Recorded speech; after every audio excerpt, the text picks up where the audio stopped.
Sascha, can I ask you why you wanted to join the Players' Council, and if there are any particular issues that you were focused on that are important to you? I mean, I actually got asked to do it. Obviously, I didn't nominate myself. I got asked to do it, so then, like, okay, do you want to be nominated? I was like, okay, sure. Obviously, the players voted, so the players voted me in. But I think, you know, there are right now at this stage, as you probably heard with a lot of the discussions about a lot of other things, there are decisions that have to be seriously considered and seriously made. And I think we have a great group of guys in there who are capable of discussing it, who are capable of talking about it. I think there are some issues that us with the ATP we really kind of want to focus on.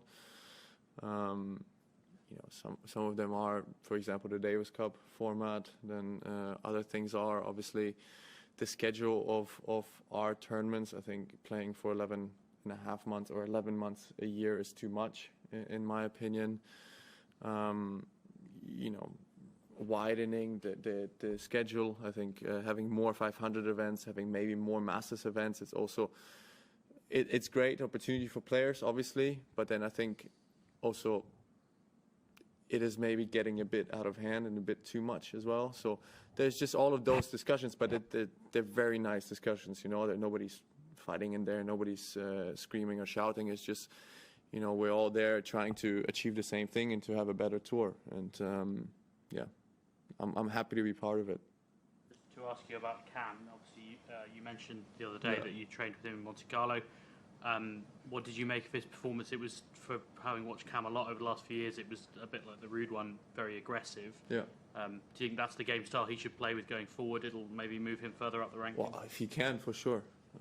If he can play this way, then for sure it's going to make him improve and make him better.